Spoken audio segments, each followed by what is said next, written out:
Night has fallen over the French village, cloaking the fields and forests in darkness. A 9-year-old girl crouches behind an ancient oak tree beside a dirt road. Her heart thuds as she peers into the gloom ahead. Down the road, barely visible in the moonlight, the silhouettes of German soldiers emerge. An entire patrol, 6 men, moves cautiously, their boots crunching on gravel. In Sophie's trembling hands is the tool of her desperate plan, a bundle of straw wrapped in her late father's old coat, roughly shaped like a person. It's a ridiculous plan, she thinks to herself, swallowing hard. A stupid idea, perhaps the most foolish thing she's ever attempted. What can a child do against armed soldiers? Yet Sophie knows she's the only thing standing between this German patrol and her unsuspecting family back in the village. She has to try. A gust of cool night air rustles the oak's leaves, and Sophie takes it as a last whisper of encouragement. She edges forward. Her foot nudges a length of twine attached to the scarecrow dummy, and it shifts slightly in the darkness. Taking shape, as if a person were lurking by the roadside, the Germans halt. The leader raises a fist, signaling the column to stop. Sophie's mouth goes dry. This has to work. If it doesn't, she may not live to see morning. Sophie holds her breath. In the next few seconds, the enemy will either discover the truth or fall for the trick a child has devised. Everything is riding on this one fragile chance. Unbeknownst to those soldiers, one young girl's stupid idea is about to make history by stopping a German patrol cold in its tracks. In World War II, heroes often came in the most unlikely packages. Today we're bringing you the story of a 9-year-old girl whose clever, stupid idea managed to outwit a German patrol. It's a tale of bravery, ingenuity, and the unexpected ways ordinary people can change history. For this story, we journey back to 1944 in occupied France. Allied forces have gained a foothold in Normandy, but much of the country is still under Nazi control. In one small village, an unlikely hero is about to emerge, showing that courage has no age limit. Our story follows young Sophie, a child living in a French village under German occupation. Her life has been turned upside down by the war. Soldiers patrol every road, curfews keep villagers indoors, and food is rationed and scarce. Every family has felt the sting of fear and loss, yet even in these bleak times, Sophie is about to prove that a single bright idea, even one adults might dismiss as foolish, can light up the darkness. Before we dive into this gripping narrative, I have a question for you. From which city or town are you watching this video? Please let me know in the comments below. It's always amazing to see how far our community reaches around the world, and I'd love to hear where you're from. And if you enjoy incredible true stories like this one, please consider subscribing and give this video a thumbs up. It really helps us keep sharing these inspiring tales. This is one story you have to hear to believe. Ready to step back in time? Grab a comfortable seat as we journey into one of World War II's most surprising moments. Let's dive into Sophie's world and discover how her stupid idea changed everything. Sophie woke at dawn to the distant rumble of trucks on the road. She lay still for a moment in her narrow bed, listening to the low growl of an engine echoing off the stone cottages of the village. The 9-year-old knew that sound all too well. German soldiers. They were always coming and going these days.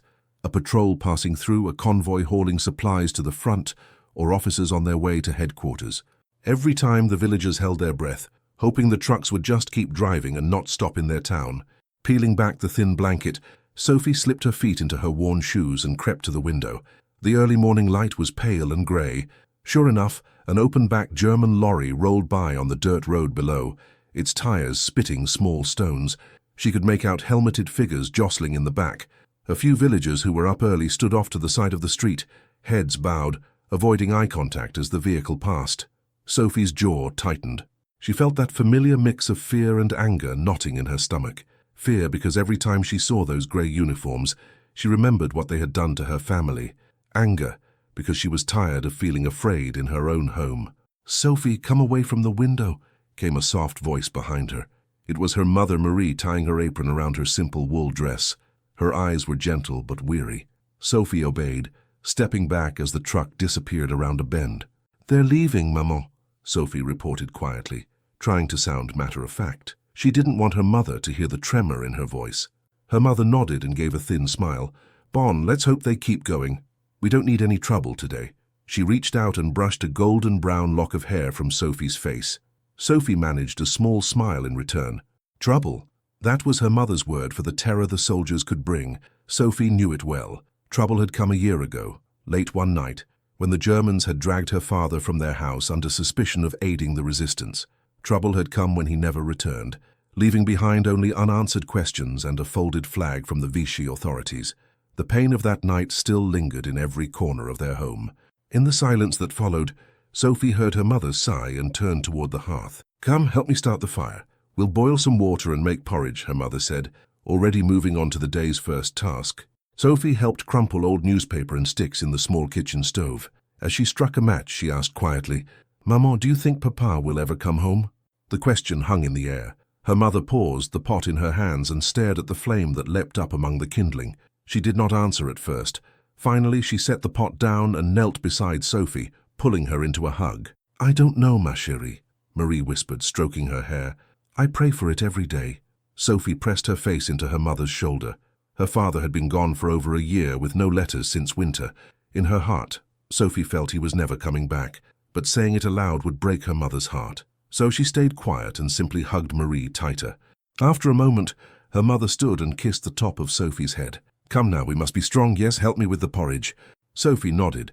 She fetched a bucket of water from the ceramic jar and poured it into the pot. Soon they had a thin porridge cooking. It wasn't much, ground barley and water with a pinch of salt, but it was warm. As they ate their meagre breakfast, Sophie's mother reminded her of the day's plans. "I need you to go to Madame Dupont's farm this morning to trade for some eggs. 2 if she can spare them," Marie said. She took out a small sack with a handful of dried herbs and mushrooms. It was a humble offering. Money meant little these days, but bartering still kept them fed. Sophie perked up. She loved visiting Madame Dupont's farm on the outskirts of the village. The old woman kept chickens and always slipped Sophie an extra egg if she could. More importantly, it meant Sophie could walk out past the fields and get a taste of open air away from watchful eyes.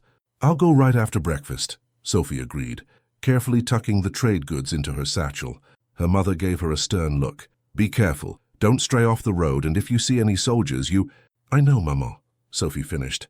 "I will be polite and keep walking." Marie managed a small smile. "Oui, straight there and back." She hesitated, then added, "I heard rumors in town yesterday.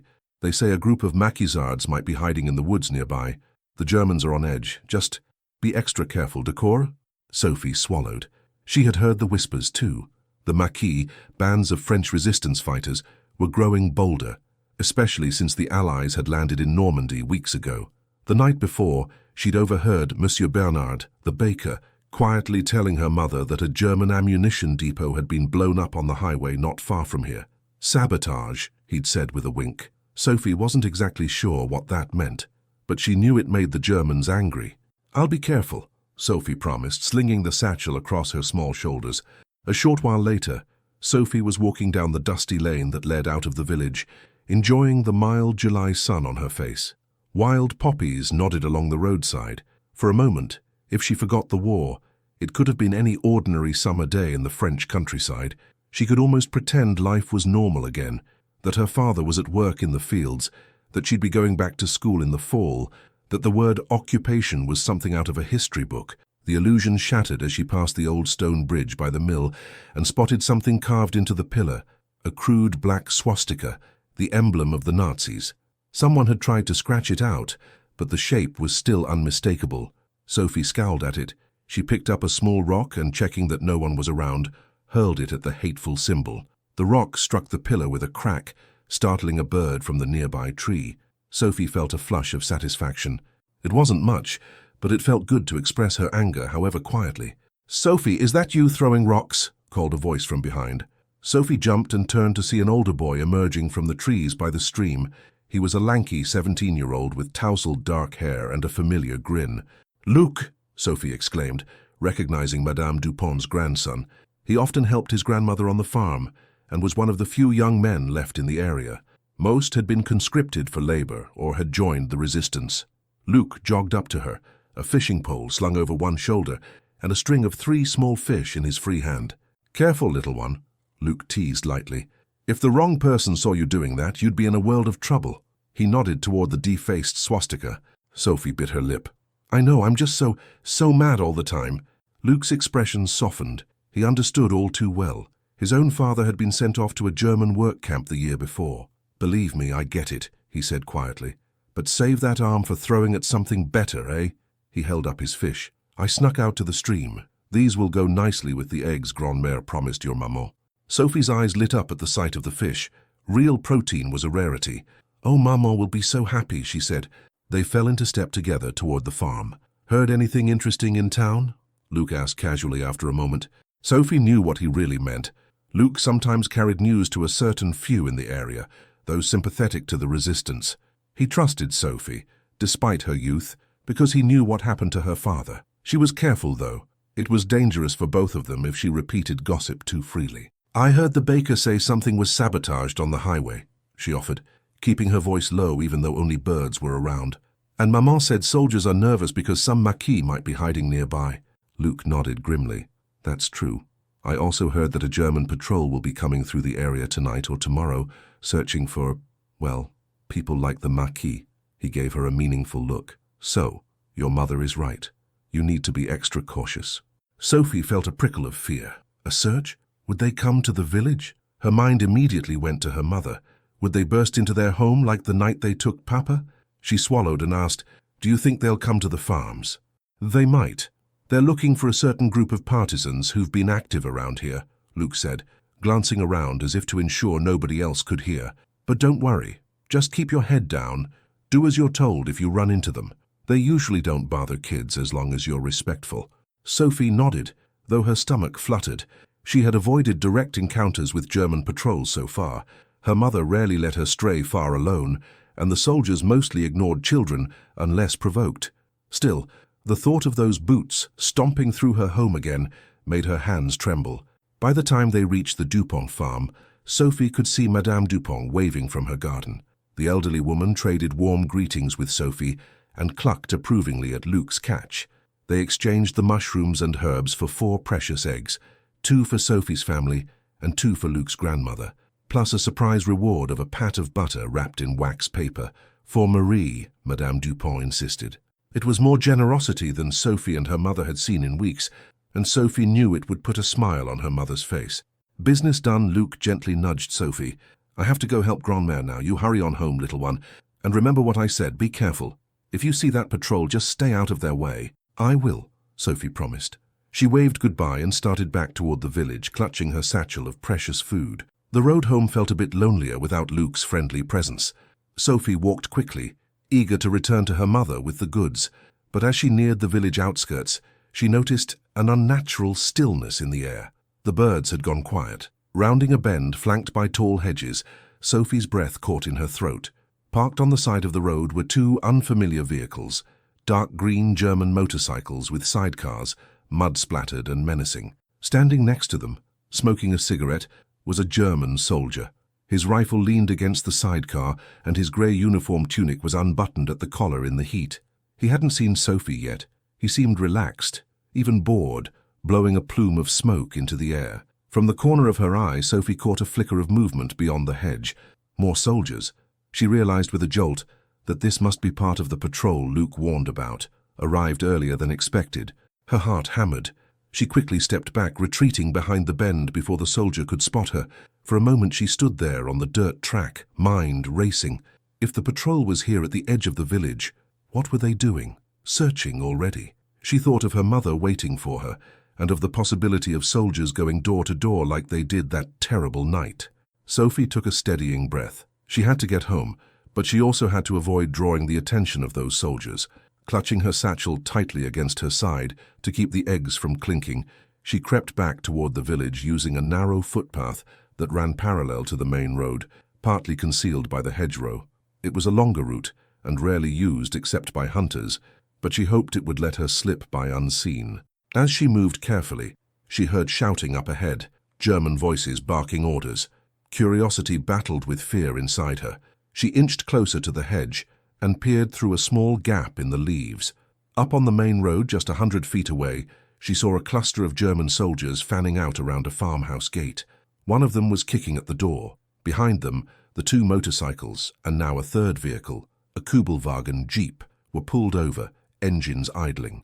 It was definitely a search operation. Sophie's mouth went dry as the farmhouse door finally opened, and an elderly farmer and his wife stumbled out, terror on their faces. Sophie recognized them, the Boulanger couple. Mr. Boulanger was waving his cane angrily, and Mrs. Boulanger was crying, probably protesting the intrusion. One of the soldiers shoved the old man aside and barged into the house, disappearing from view. The other soldier roughly pulled Mrs. Boulanger away from the doorway and made her sit with her husband under the watch of the smoking guard Sophie had seen. Sophie's nails dug into her palms. She wanted to scream at the Germans to leave the defenseless old couple alone, but she knew better.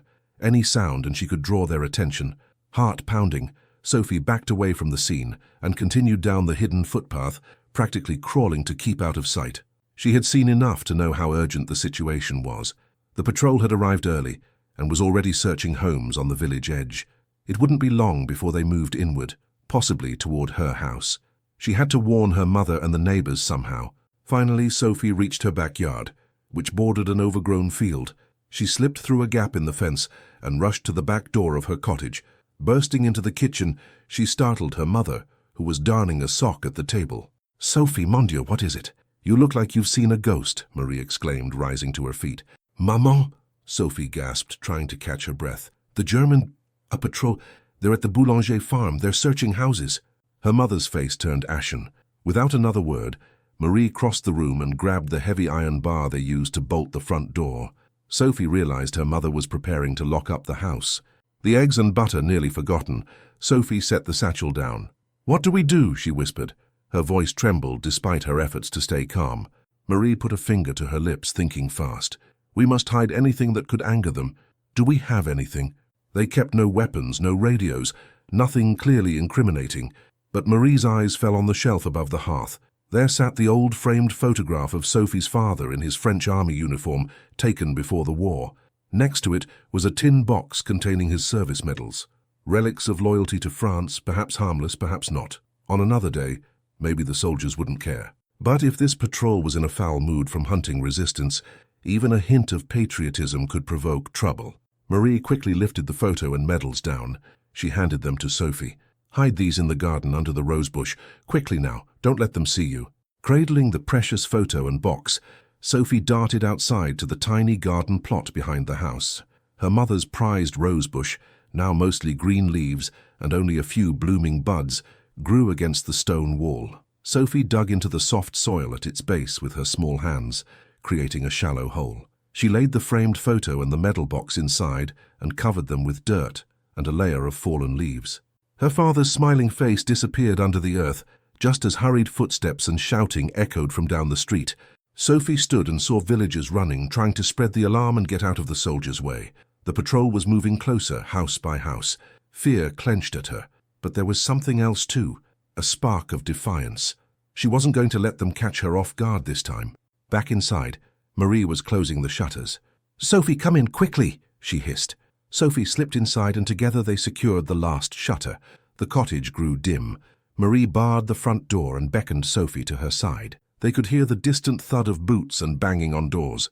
Sophie clutched her mother's hand. Any moment now the Germans would reach their home.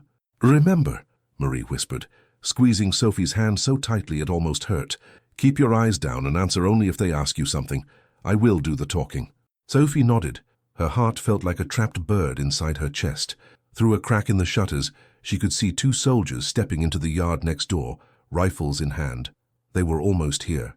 As mother and daughter stood side by side in the gloom of their small front room, Sophie's eyes fell on a shape, propped in the corner by the hearth, the scarecrow. It was a simple thing, old clothes stuffed with straw, which they normally kept in the vegetable patch to ward off birds. Marie had brought it in last week to replace its tattered shirt. Now it leaned haphazardly, half-dressed, a burlap sack for a head lolling to one side. In that anxious moment, it looked almost comical. Yet Sophie's mind seized on the sight of the scarecrow as the noise of the patrol grew louder outside. An idea, absurd and risky, flickered into life. She didn't fully understand why or how yet, but an idea nonetheless. She had no time to think it through. A crash jolted them both, the sound of a door being kicked open just 2 houses down. Sophie felt her mother's grip tense. The Germans were at their neighbor's home now. Sophie didn't know it yet, but the wild notion sparked by that floppy scarecrow would soon become her stupid idea, the only plan she could think of to keep the Germans at bay. End of chapter 1. Marie hesitated only a second before unbolting the door.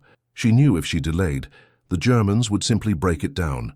As soon as she lifted the iron bar, the front door flew open with a crash. 3 German soldiers stormed into the cottage, rifles raised.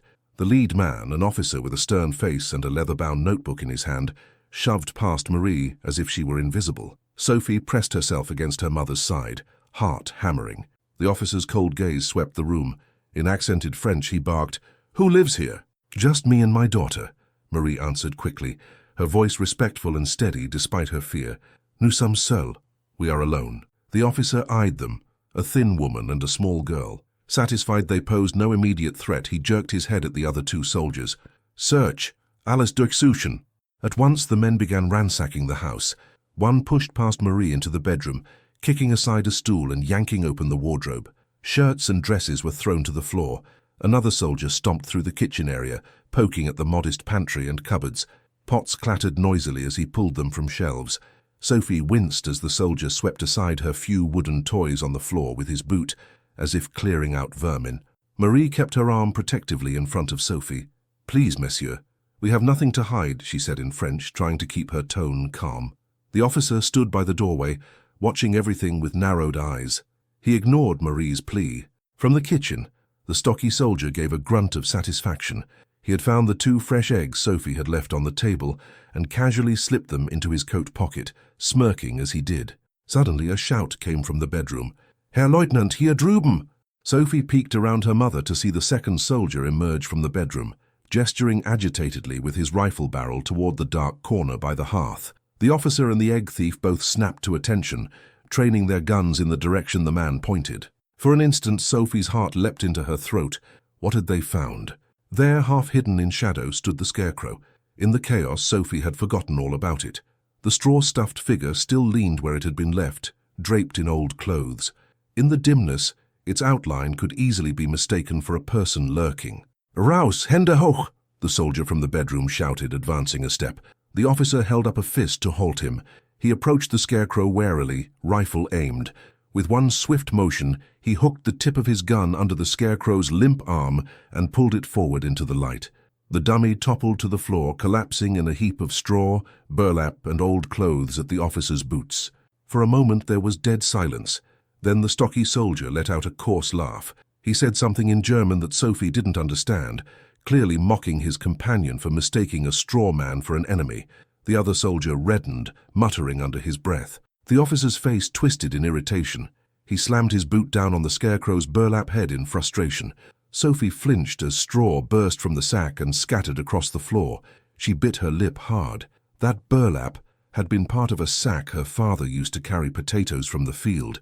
Now it was torn open, its contents stomped flat. A spark of anger rose in her chest, but she forced herself to stay still. Having proven the intruder was nothing but straw, the officer turned on Marie and Sophie. He stepped forward, close enough that Sophie could see the reddish stubble on his chin and smell the sharp scent of sweat and tobacco on his uniform. "Are you hide people here, partisan?" he demanded in broken French, eyes flicking toward the back door and the garden beyond. Marie shook her head emphatically. "No, monsieur, no one is here, only us. You have seen everything." The officer stared at her for a long moment. Sophie clung to her mother's skirt, willing herself to look small and harmless.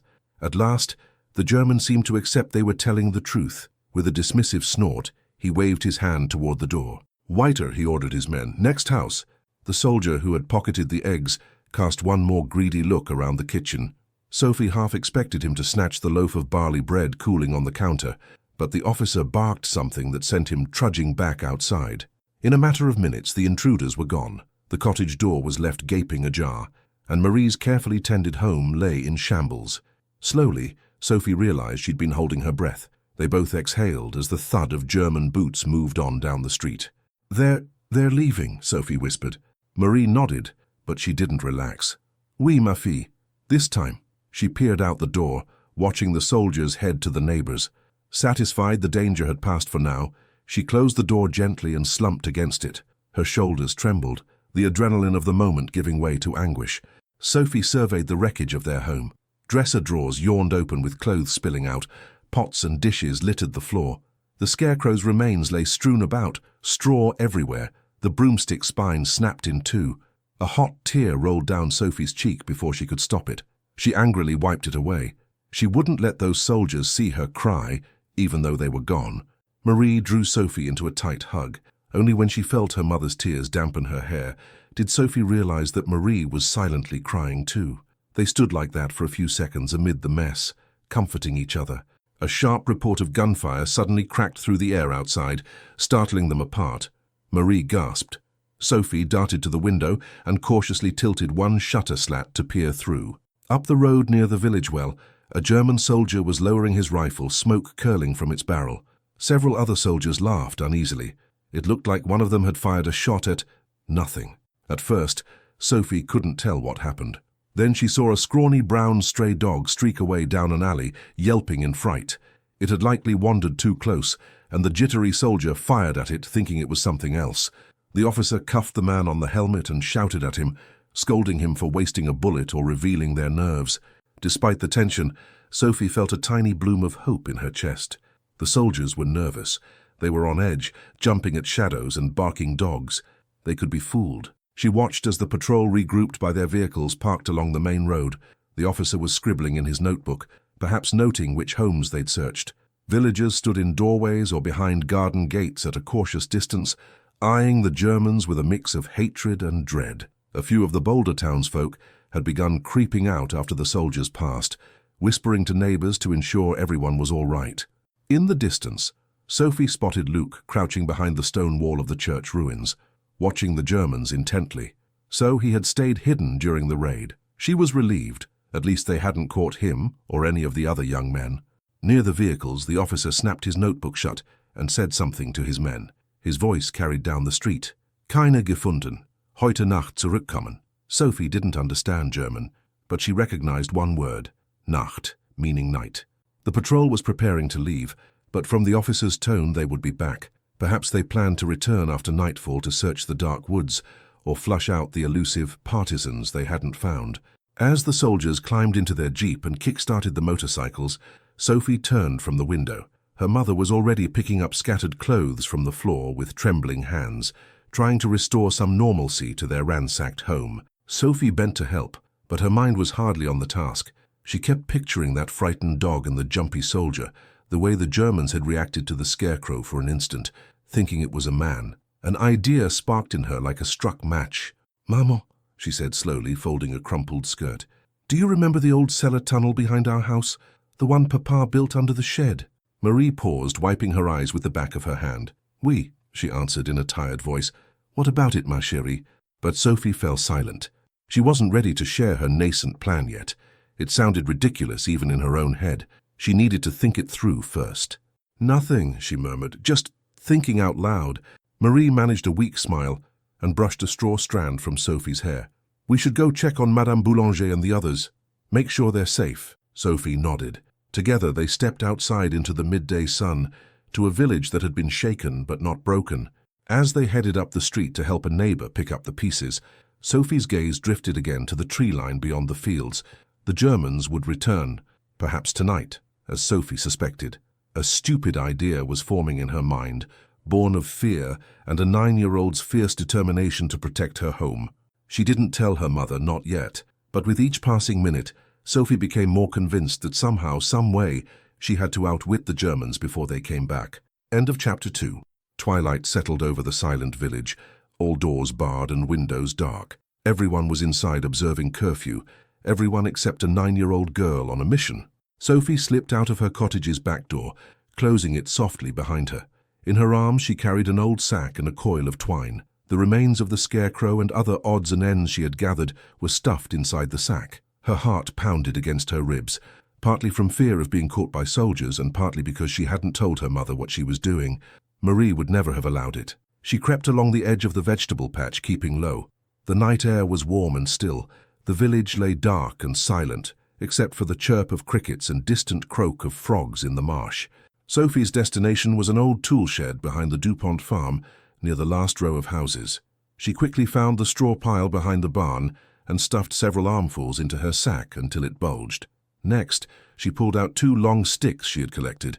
One was a broken rake handle, the other a wooden rod from an old curtain rail. In the gloom, they could resemble rifles, especially once she tied some spare iron pipes at the ends to mimic gun barrels. She grunted softly as she lashed the pipes to the stick ends with twine. Working fast, Sophie used the remaining twine to bind together a crude human shape. She lashed straw bundles onto a cross-shaped frame of sticks, forming a rough head and torso. Over this, she draped a dark jacket and a floppy, wide-brimmed hat from her father's closet, things Marie wouldn't immediately miss. The hat was far too large for Sophie's own head, but would look perfectly natural perched atop a scarecrow soldier. Suddenly, a voice from the shadows nearly made her jump out of her skin. "What on earth are you doing, little one?" someone whispered. Sophie spun around, clutching a stick as an improvised weapon. A tall, lanky figure stepped out from behind the toolshed. It was Luke. By the faint moonlight, she could see his face was a mix of curiosity and alarm. "Luke!" Sophie hissed, lowering the stick. "You scared me half to death." "I could say the same to you," he replied softly. "I saw you sneaking out. It's dangerous to be out here now. If the Boches catch you—" "They won't," Sophie interrupted, returning to the half-finished dummy propped against the straw pile. "Not if this works." She gestured to the makeshift figure. Luke's eyes widened as he took in the dummy, the pipes tied to the sticks as fake rifles, and the rest of Sophie's supplies. "What are you planning?" Sophie bit her lip.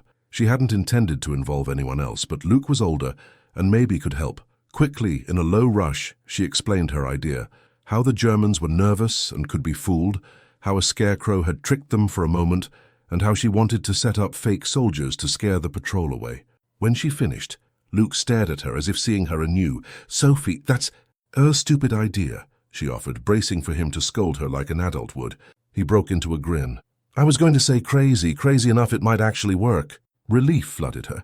She hadn't realized until that moment how much she'd wanted someone to validate her plan. Luke crouched beside the dummy and tugged the jacket to straighten it. "We'll need at least one more of these to make it convincing," he said, thinking aloud. "If they see just one silhouette, they might suspect a trick, but a few figures. They'll think a group of Maquis is waiting to ambush them." Sophie nodded vigorously. "I have another coat and hat, and more straw." She opened her sack to show him. "Good, I'll help you," Luke decided at once. "We haven't got much time." Together they worked by feel and faint moonlight, assembling a second dummy. Luke quietly retrieved a spare pole from the shed to serve as another rifle stand. Sophie sacrificed one of her own old rag dolls, using its cloth body to form a head for the second scarecrow. She tied it atop the frame and pulled a flat cap over it. Within half an hour they had 2 life-size dummy sentries ready. Each wore a dark jacket and hat stuffed with straw to hold shape. Each held a long stick rifle with a metal pipe at the end that gleamed faintly if any light touched it. Seen from a few dozen yards away, they just might pass for armed men standing guard. "All right," Luke whispered, wiping sweat from his brow. "Where do we put them?" Sophie had already considered this. On the north side of the village, at the entrance of the forest path. That was the route the Germans would likely take if they came searching the woods for resistance fighters. It was also conveniently away from houses. If the soldiers opened fire at the decoys, stray bullets would be less likely to hit any villagers. Luke agreed. Slinging one straw man over his shoulder and grabbing its wooden rifle, he nodded for Sophie to carry the other. She was smaller, but adrenaline gave her strength. She managed to heave her dummy into a wheelbarrow that she'd left near the straw pile and quietly trundled it along. They moved as silently as ghosts. Every crunch of the wheelbarrow on gravel echoed in Sophie's ears. Twice they froze at the bark of a distant dog or a gust of wind rustling the trees, hearts pounding, but the village outskirts remained empty. At the edge of the forest, where the dirt road disappeared into looming dark pines, they set the stage. Sophie positioned one dummy behind a low stone wall bordering the road, poking its fake rifle through a gap. To bolster the illusion, Luke had even brought along an old helmet from his grandfather's great war trunk. They placed it atop the scarecrow's head, so that in the shadows, the glint of metal suggested a hidden fighter peering over the wall. Luke placed the second dummy a short distance away, half concealed behind the trunk of a gnarled oak. This one they posed as if kneeling to take aim, its pipe barrel jutting between 2 branches like a ready rifle. When they were done, Luke stepped back to inspect their handiwork. Even knowing they were just straw and sticks, Sophie found the illusion startlingly real. The 2 figures looked eerie and ominous in the darkness. "One more thing," Luke said, crouching down. He gathered a handful of dry twigs and pine cones from the ground. "When those thugs come, I'll be over there." He pointed to a dense thicket opposite the stone wall. "I can throw these into the brush as they approach. Make some noise from another side like a third partisan moving. That should really spook them.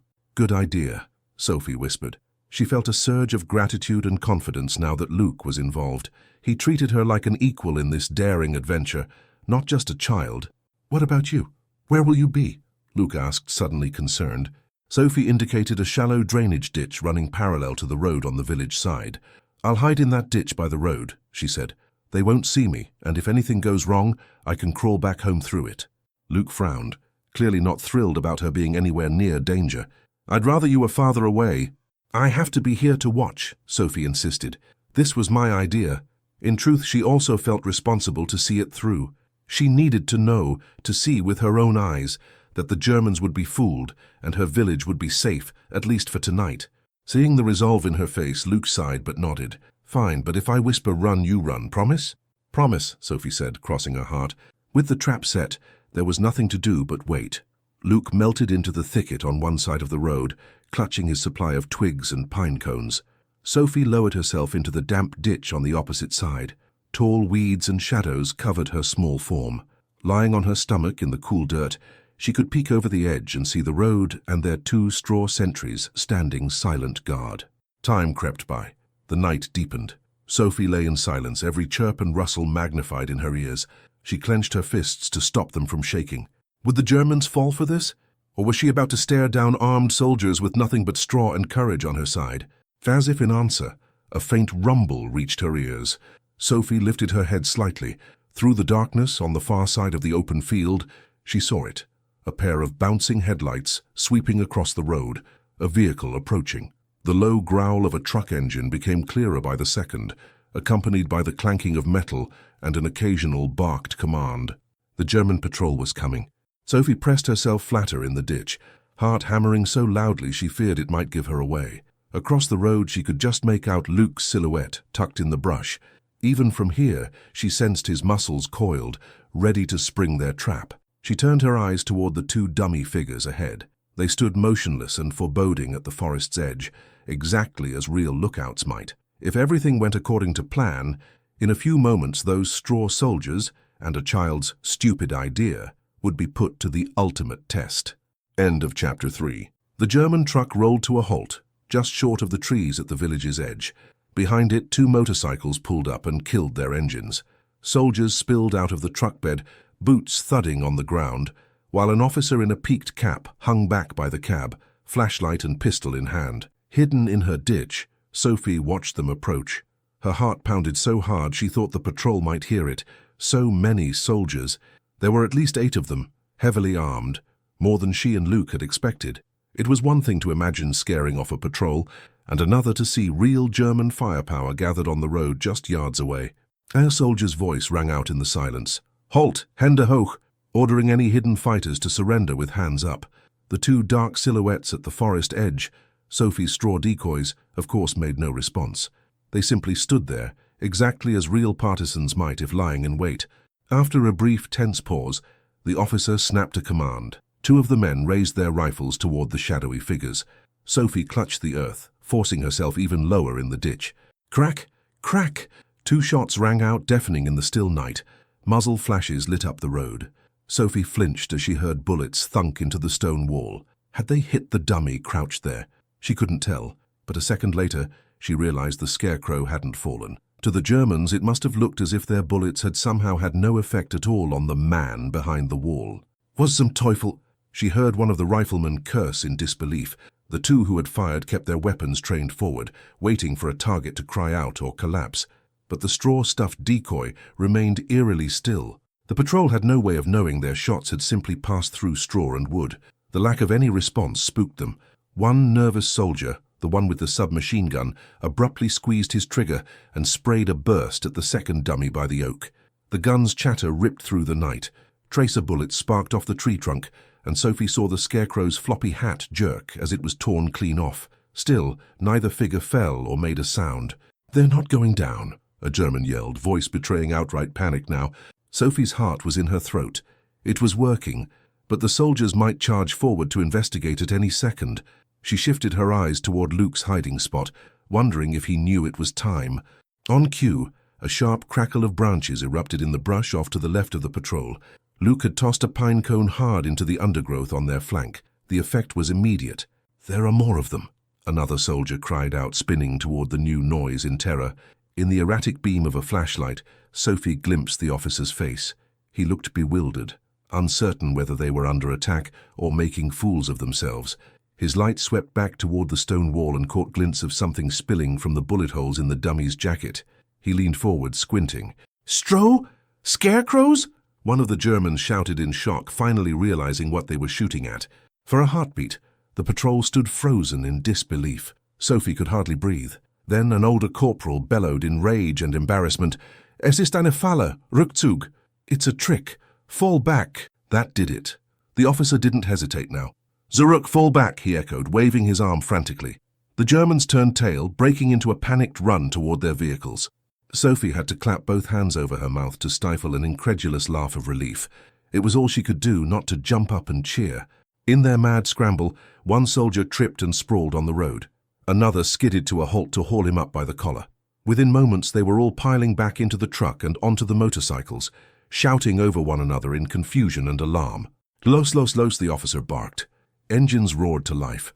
The truck jerked into motion and began reversing down the lane before it had even fully turned around. The motorcycles kicked up dirt as they spun and sped off. Sophie stayed huddled in her ditch, motionless, until the red glow of the tail lights vanished over the distant hill. Only then did she lift her head. A disbelieving laugh bubbled up in her chest. They were running. She wanted to leap to her feet and dance. Across the road, Luke crept out of the thicket. He hopped over the low wall and approached the first dummy, still propped upright, though listing to one side now. Its straw-stuffed shoulder had been shredded by rifle fire, and bits of straw and burlap were strewn about. Luke gave a soft, triumphant whistle and waved to Sophie. Heart soaring, Sophie scrambled out of the ditch and ran to him. She nearly collided into his chest in the dark. They both began laughing under their breaths, giddy with relief and victory. "You all right?" Luke whispered, grinning from ear to ear. Sophie nodded fiercely, eyes shining. "They're gone," she breathed. "It worked." Luke gently ruffled her hair.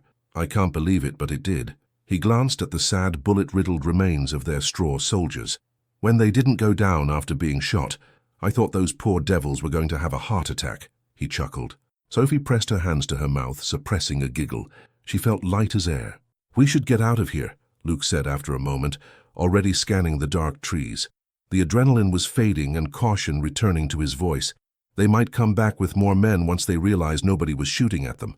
"Right," Sophie agreed. They quickly pulled the straw-filled dummies down and dragged them into the underbrush to hide any evidence of the ruse. Sophie retrieved her father's hat from the ground. It now had a bullet hole punched clean through the crown, and clutched it tightly to her chest. The hat had done its duty, and seeing that hole made her simultaneously proud and a little frightened. Only when they were satisfied that the scene revealed nothing obvious did they allow themselves a final moment of celebration. Sophie let out a shaky breath and gave Luke a gap-toothed grin. "I can't believe it. We really did it," she whispered, as if saying it louder might undo the accomplishment. Luke broke into a broad smile. In the dim starlight, he looked as young as he truly was, just a teenager, eyes bright with excitement. Before Sophie knew it, he had thrown an arm around her shoulders in a quick hug. "We did it," he murmured back, laughter in his voice. He stepped back, shaking his head in amazement. "That was one crazy plan, Sophie. Crazy enough to work." Sophie felt warmth flood her face at his praise. She ducked her head, suddenly shy. "I couldn't have done it without you," she admitted. Luke couldn't stop smiling. "You were brilliant. The Boches will be telling ghost stories about this night for years." He paused, an almost elder brother sternness coming into his expression. "But please, let's not make a habit of fighting entire patrols by ourselves, eh?" Sophie gave a breathy laugh. "No argument here." They crept back toward the sleeping village, keeping to the shadows. At Sophie's garden gate, Luke touched her arm gently. "I won't ever forget what you did tonight," he whispered solemnly. "Merci," Sophie whispered back, eyes shining. He gave her one last proud nod, then slipped away into the darkness toward his grandmother's farm. Sophie watched until she could no longer see his outline against the hedges. For a moment she stood in her dark yard, hardly believing the night's events had been real. Her hands were still trembling as she quietly let herself into the house and slid the bolt behind her. Inside, the cottage was silent and shadowy. Marie had fallen asleep in a chair at the kitchen table, a shawl around her thin shoulders. The faint glow of embers in the stove outlined her weary face. Sophie's heart twisted with love and remorse. She knew her mother must have been worried sick.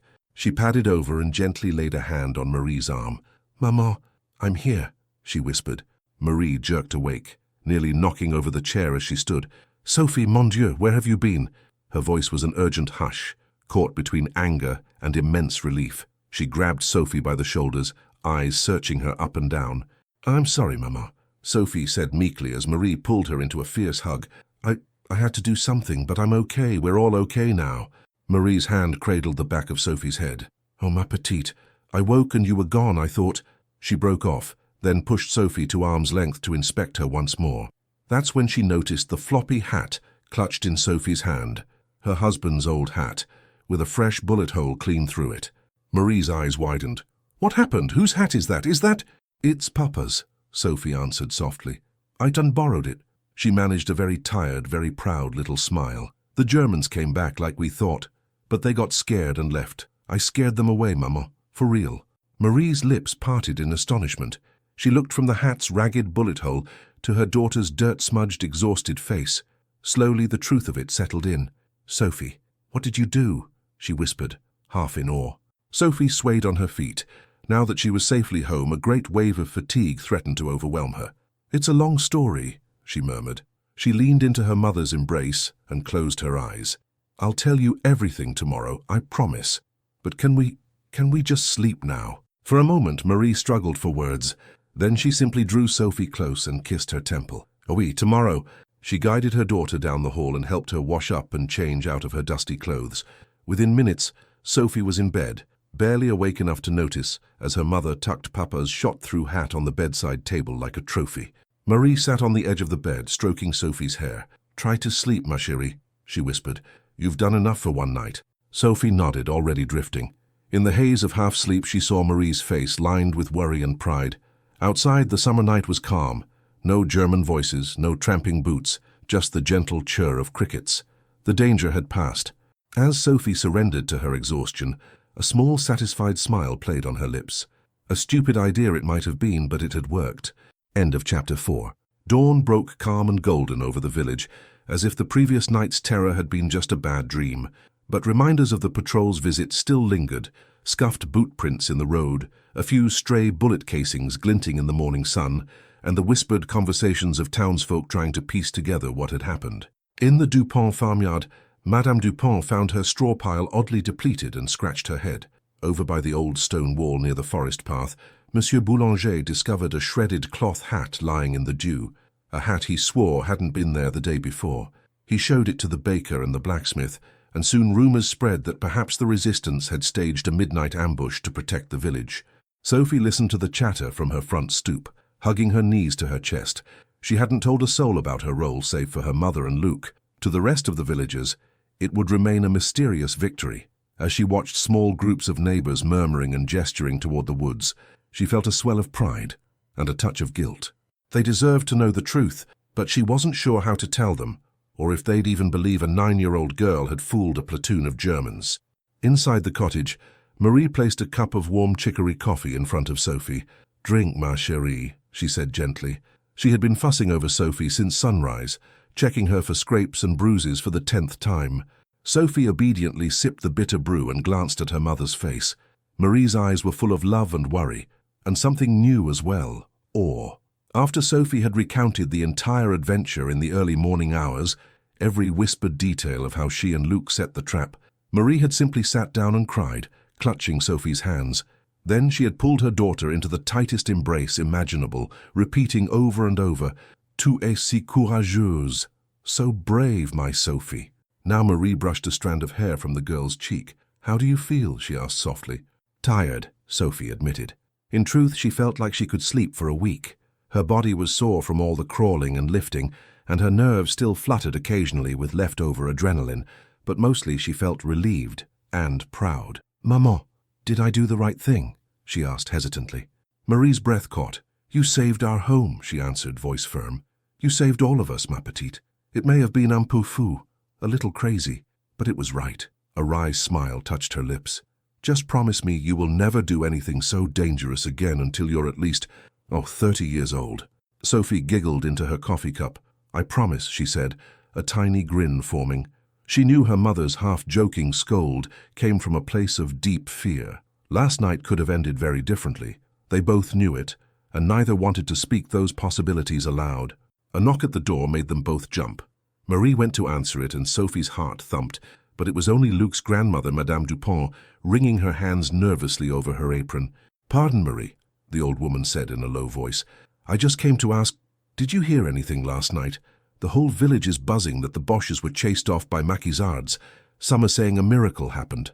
Her keen eyes flickered to Sophie sitting at the table, then back to Marie. "I found footprints and straw by my barn." She trailed off, either unsure how to frame her question or unwilling to give voice to her wild hope. Marie glanced toward Sophie. They had agreed to keep her secret, at least for now. Fewer loose tongues meant less chance of the Germans learning the truth and retaliating. "We heard gunshots and shouting," Marie said carefully, which was true enough. "By the time we looked outside, the soldiers were gone. Perhaps it was the resistance, as people say." Madame Dupont exhaled slowly and nodded. "Dieu merci," she whispered, crossing herself. "However it happened, we are safe." She managed a smile at Sophie. "Our little village gave those Boches a fright, eh?" Sophie mustered a shy smile and nodded. "It seems so, madam." After the farmer's wife departed, Marie shut the door and turned to her daughter with an amused tilt of her head. "She suspects something." "Maybe," Sophie said, twirling her empty cup. A part of her longed to brag, to proudly tell the whole town what she'd done, but she remembered the terror of facing those soldiers and thought better of it. "It's probably best if they think it was grown-ups, right? The Germans might not believe it and come back." Marie agreed, pulling Sophie into a side hug. "Better to let people think the Maquis were at work. The important thing is that it worked." Sophie leaned into her mother's warmth, inhaling the comforting scent of soap and yesterday's wood smoke on her dress. Through the window, she could see villagers cautiously resuming their daily routines. Someone was carting fresh bread from the bakery. 2 women were already sweeping the street, as if scrubbing away even the memory of enemy boots. The day passed without any sign of German return. As hours went on, the mood in town shifted from jittery disbelief to bold, celebratory whispers. By afternoon, a small crowd had gathered in the square, and a few tricolour flags, hidden away since the occupation began, quietly appeared fluttering from attic windows. At supper, Marie allowed herself to truly relax for the first time in ages. She even hummed an old tune while slicing the last of their stored potatoes. Sophie, exhausted, nearly fell asleep at the table before dusk. Marie chuckled and guided her to bed early. "You've earned it, little saviour," she said, kissing Sophie's forehead. Before drifting off, Sophie reached under her pillow and pulled out Papa's old hat. She had retrieved it from its hiding place in the garden that afternoon, bullet hole and all. Running her fingers over the ragged hole, she felt a strange mix of sadness and triumph. She propped the hat on the bedpost, where the fading light of day caught its brim. "I hope you're proud, Papa," she murmured. In her heart she imagined he was smiling down at her with that twinkle in his eye from the photograph. That night Sophie slept deeply and without dreams. No crack of gunshots jolted her awake. No nightmares of German soldiers haunted her. For the first time in longer than she could remember, she felt safe. And as it turned out, the village's safety held. The German patrol never returned. In fact, over the next few days, distant rumbles of artillery and columns of black smoke on the horizon signaled that the tides of war were shifting rapidly. The Germans had far bigger worries now than a tiny French village and its phantom resistance fighters. On the morning of August 18th, 1944, Sophie was jolted awake by a new and different sound, the unmistakable roar of tank engines and the cheers of joyous villagers. End of Chapter 5. Sophie dashed out into the street, barefoot and still in her nightdress, to see what the commotion was about. What she saw made her heart leap. A column of armored vehicles was rolling into the village square, their olive-green hulls emblazoned with white stars and tricolour flags.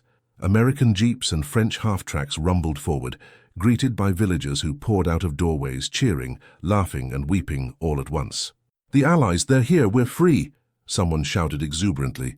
Marie caught up to Sophie, wrapping an arm around her shoulders as they stood on the curb and watched the liberating forces arrive. Tears streamed down Marie's face, though she was smiling brighter than Sophie had ever seen. Around them, church bells, silent for years, began pealing in celebration. A jeep came to a stop directly in front of Sophie and Marie. Its dusty driver, an American sergeant with a broad grin, tipped his helmet to the two of them. In halting French, he announced, "Les Allemands sont partis, mesdames. The Germans are gone." Gone. The word hung in the summer air like a blessing. The crowd in the square erupted in applause and cries of joy. Sophie felt Marie squeeze her shoulders. "They're gone, maman," she repeated, hardly able to believe it. As villagers swarmed around the arriving soldiers, offering loaves of bread, bottles of wine, and bouquets of wildflowers, Sophie noticed a second jeep roll in behind the first. Standing up in its back was a slim figure in a faded, Free French uniform, scanning the crowd intently as if searching for someone. Sophie squinted. Something about the way he stood, the tilt of his head, was achingly familiar. The man removed his cap, revealing dark hair and a lean, sun-weathered face with a thin mustache. Sophie's breath caught in her throat. It couldn't be. The man's gaze swept over Sophie, passed by, then snapped back. His eyes went wide. "Marie, Sophie!" he called, voice cracking. "Papa?" Sophie whispered. Time seemed to slow. Marie gasped audibly beside her. In an instant, the man leapt out of the jeep, nearly stumbling in his haste. Sophie broke from her mother's grasp and ran, faster than she'd ever run, straight into her father's arms. He caught her up and held her so tightly she squeaked. "Mon trésor, ma petite fille," he choked out, burying his face in her hair. Sophie clung to him, laughing and sobbing all at once. She could feel his tears warm on the top of her head. Marie reached them a heartbeat later. The family collapsed together to their knees on the cobblestones, embracing and crying with joy as around them Liberation Day celebrations whirled. "I can't believe you're here," Sophie kept saying, touching her father's cheek, his shoulder as if to reassure herself he was solid and real. He looked thinner, older, with worry lines around his eyes. But he was alive and home. Pierre, for that was her father's name, cupped Sophie's face in his calloused hands, drinking in the sight of her. "I never stopped praying for this moment," he murmured. He then pulled Marie into a kiss, murmuring soothing words as she trembled against him. It turned out that Pierre had escaped a German work camp weeks ago and joined a unit of Free French fighters, linking up with the American army. When he learned they were heading toward his home region, he'd begged to ride along. He arrived not knowing if his family was even alive, only to find them safe and the village mysteriously untouched by German reprisals. As the initial chaos of reunion settled, Pierre drew back to look at his wife and daughter properly. He noticed the old floppy hat clutched in Sophie's hands, the same one he used to wear in the fields, now sporting a neat bullet hole through the brim. He raised an eyebrow at that, but before he could ask, the baker's wife came bustling over with cups of wine, insisting the reunited family drink to celebrate. All around, villagers danced and sang La Marseillaise under the fluttering French flag hoisted up the flagpole in the square. Allied soldiers shook hands with townsfolk amid shouts of "Vive la France" and "Merci, merci." Children chased after army trucks begging for chocolate and chewing gum. In the midst of it, Sophie spotted Luc across the square, helping an elderly neighbor hang a tattered Allied flag. When he caught her eye, he gave a playful salute and the broadest grin she'd ever seen. She beamed back, lifting Papa's hat slightly in a cheeky toast. They had kept their secret, and now it didn't matter. The nightmare was over. Later that evening, as sunset cast golden light over the liberated village, Sophie sat with her parents on their front step. Pierre had hardly let go of her or Marie all day. Even now he kept an arm around each of them, as if afraid they might vanish. "I heard a strange story from an American officer," Pierre said, breaking the comfortable silence. His eyes twinkled with amusement. He said the road ahead was littered with straw dummies, scarecrows, and that the Germans in this sector fled in fear a few nights ago, convinced an army of resistance fighters was waiting to ambush them. Sophie felt Marie's hand squeeze her knee. She bit her lip, trying not to smile too broadly. Pierre turned to her, eyebrow raised. "You wouldn't happen to know anything about that, would you, ma puce?" Sophie swung her feet gently, the picture of innocence. "Scarecrows, Papa? In our little village?" She giggled. "That does sound silly." Her father chuckled. He had heard enough from Marie to guess the truth. "Well, however it happened, it seems even the smallest of us can make a big difference." With that, he pressed a kiss to Sophie's temple. "Je suis fier de toi. I'm so proud of you, my brave girl." Sophie's heart swelled. She rested her head against her father's shoulder, watching the stars blink to life one by one in the violet sky. Down the street, the sounds of celebration continued, bursts of laughter, snippets of song, the clink of glasses, as festivities stretched into the warm night. Marie slipped inside briefly and returned with a fresh baguette and a precious jar of jam saved for this day. The family quietly shared an evening feast on their doorstep, contentment in every bite. As darkness fell, Pierre began humming an old folk tune. Sophie recognized it as the lullaby Marie often sang, the same tune Papa used to whistle while working the fields. She leaned on his shoulder and joined in softly. Marie wrapped an arm around them both and added her voice, and for a moment all three were harmonizing under the gentle night sky. Eventually Pierre lifted a drowsy Sophie in his arms and carried her to bed. As he tucked her in, he noticed the bullet-riddled hat resting on her bedside table. Marie caught his questioning look and smiled. "I'll explain everything tomorrow," she whispered, echoing Sophie's own words with a proud tilt of her head. Pierre gave a quiet laugh and nodded, placing the hat gently atop Sophie's stuffed bear. He bent and pressed a gentle kiss to his daughter's brow. Sophie stirred, smiling sleepily as she sensed both her parents beside her. In that half-asleep haze, she felt her mother's cool hand on her hair and her father's warm presence close by. The war, the fear, the loneliness, all of it was melting away, replaced by peace. Sophie knew her stupid idea had been a crazy one, but it had saved her village and reunited her family. That story would live on in their hearts, and perhaps as a legend among the villagers, for many years to come. Somewhere out by the forest road, a forgotten straw scarecrow still stood guard, bullet holes and all, a silent monument to the courage of a little girl. Sophie drifted into the sweetest sleep, secure in the knowledge that even the darkest nights can be defeated by a bit of boldness and a bright idea.